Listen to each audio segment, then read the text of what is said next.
Assalamualaikum warahmatullahi wabarakatuh. Jumpa lagi dengan saya Teknisi Sudirman. Kali ini kita ada kasus HP Oppo A5s ya. Saat kita hidupkan paket data itu langsung mati dan restart ya. Seperti ini kondisinya, dan juga LCD-nya itu banyak pecahan ya, artinya retak. Ini pemiliknya karena LCD-nya hampir copot, dikaretin seperti ini ya. Oke, kita akan tunggu dulu proses loadingnya. Saya akan coba sekali lagi ya.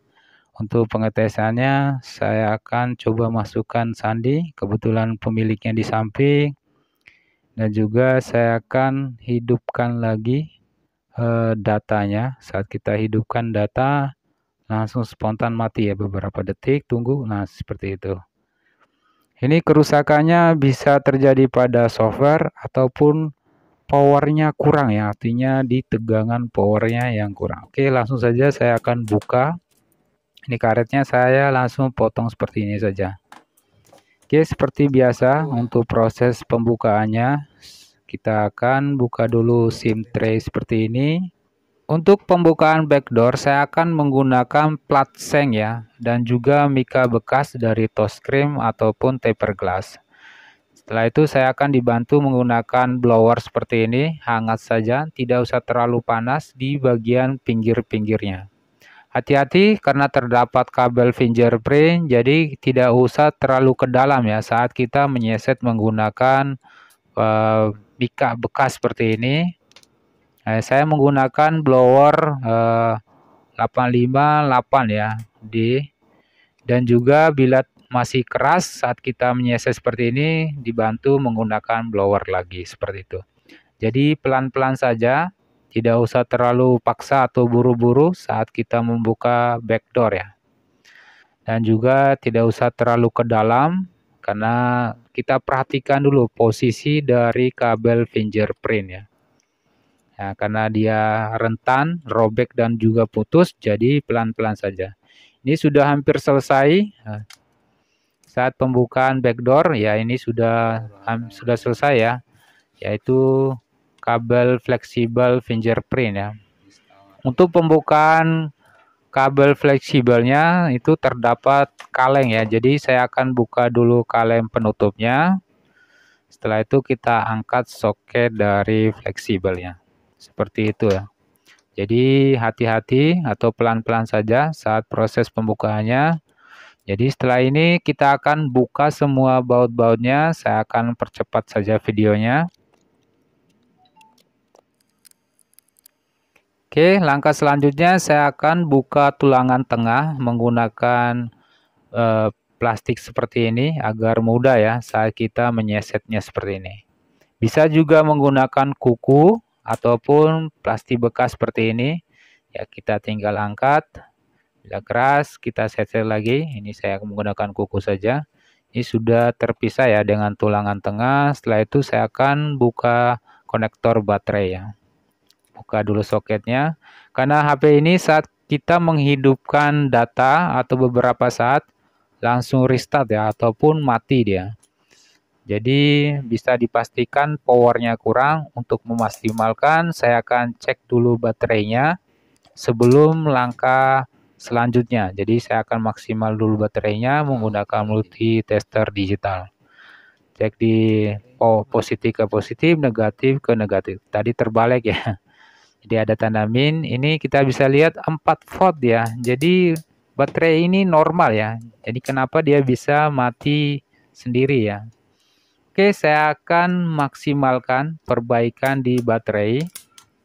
Bila baterai ini original, itu pasti akan terdapat sikring ya, atau fuse. Ya, macam-macam ya, ada logo CK, H, ataupun O ya. Menghubungkan karena dia sejenis sikring, protektor dia. Jadi kalau tidak stabil tegangannya, dia akan mati sendiri ya, ataupun restart.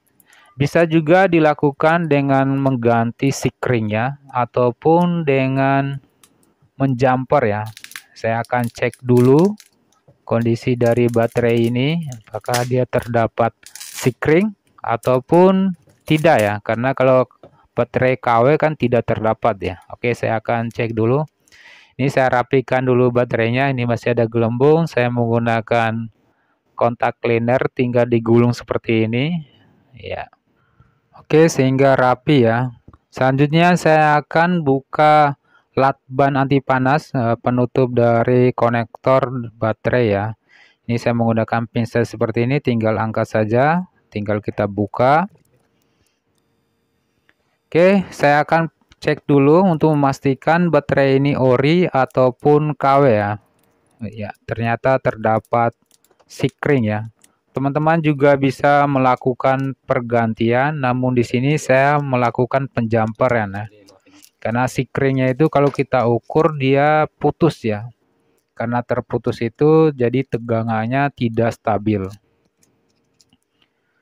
Oke, saya menggunakan lakban agar tidak goyang ya bagian lakban anti panas. Sini sudah saya siapkan pasta dan juga fluk dan menggunakan solder panas. Saya menggunakan timah pasta ya, bisa juga menggunakan timah gulung ya. Ini sudah saya siapkan kawat jumpernya, saya tinggal tambahkan sedikit timah pastanya di bagian ujung-ujung sikring ya. Ataupun fuse. Kita tambahkan ujung-ujungnya agar saat kita penyolderan gampang ya dan juga cepat lengketnya di bagian sikringnya seperti itu. Langkah selanjutnya tinggal kita potong aja kawat jumpernya menggunakan cutter. Ya, tinggal kita potong seperti itu. Selanjutnya kita tinggal bersihkan. Jadi untuk perbaikan baterai yang ori hanya dengan menjumper ya ataupun mengganti fuse ataupun sekring ya. Nah, teman-teman kalau tidak repot bisa langsung mengganti baterai yang baru. Namun lebih bagus pertahankan baterai yang original ya. Ada teman-teman yang menanyakan apakah baterai nanti bisa tahan lama? Tentu yang pengalaman selama kita pernah lakukan seperti ini tidak ada yang komplain ya masalah lakukan penjumperan pada fuse ya menggunakan kawat jumper.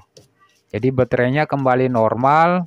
Jadi kembali ke teman-teman juga saat kita melakukan penggunaan HP jangan terlalu forsir ya, artinya saat kita menggunakan HP jangan sambil dicas ataupun sudah penuh jangan dicas terus ya. Itu nanti baterainya cepat over jadi cepat rusak. Oke, selanjutnya tinggal saya rapikan saja. Saya tinggal bersih-bersih seperti ini karena proses perbaikan baterainya sudah selesai. Tinggal hanya cuma menjumpernya saja. Jadi baterai ini kembali seperti beli baru ya, seperti baterai beli baru. Hanya kondisinya memang baterai yang ori yang lama, tapi hanya kita memperbaiki di bagian sikring fuse-nya. Cukup hanya dengan menjumpernya saja. Oke, saya pastikan terhubung ya untuk kawat jumpernya di bagian sikring. Kita ngecek lagi, setelah itu kita bersihkan, selanjutnya kita rapikan seperti itu. Oke, saya pastikan dulu. Sangat mudah ya untuk perbaikan baterai yang ori hanya dengan menjumper. Jadi kualitas baterai yang ori itu sangat bagus dibandingkan dengan baterai yang KW. Oke, saya rapikan lagi baterainya agar tidak terjadi short ya. Jadi kita pastikan dulu tidak ada yang melebar ataupun keluar ya. Kita rapikan semua, perhatikan di konektor, tinggal dibersih-bersihkan seperti ini. Tinggal dipasang kembali ya. Jadi saat kita lakukan pemasangan bisa kita tambahkan sedikit lakban karena ini plastiknya masih ada daya lengket, jadi saya tinggal pasang saja dan rapikan. Rapikan seperti ini. Untuk langkah selanjutnya kita pastikan dulu baterainya. Bila masih restart ya kita akan cek ke langkah berikutnya. Bisa ke software atau kerusakan error system ataupun yang lainnya. Jadi kita pastikan dulu baterainya bagus, baru ke langkah berikutnya. Ini LCD-nya juga rusak, retak ya. Namun pemiliknya masih belum ada info atau belum ada kabar ya untuk menggantinya. Namun masih bisa dipakai LCD-nya. Oke, kita perbaiki sesuai permintaan dari customer ya. Jadi kita hanya memperbaiki, fokus pada baterainya saja. Oke, langkah selanjutnya saya akan mengecek ya HP atau kondisi dari HP yang sudah kita melakukan penjamperan di baterai. Setelah itu kita akan hidupkan pakai data dan juga internet ya. Apakah dia masih mati-mati atau restart setelah kita melakukan penjamperan atau dia kembali normal ya.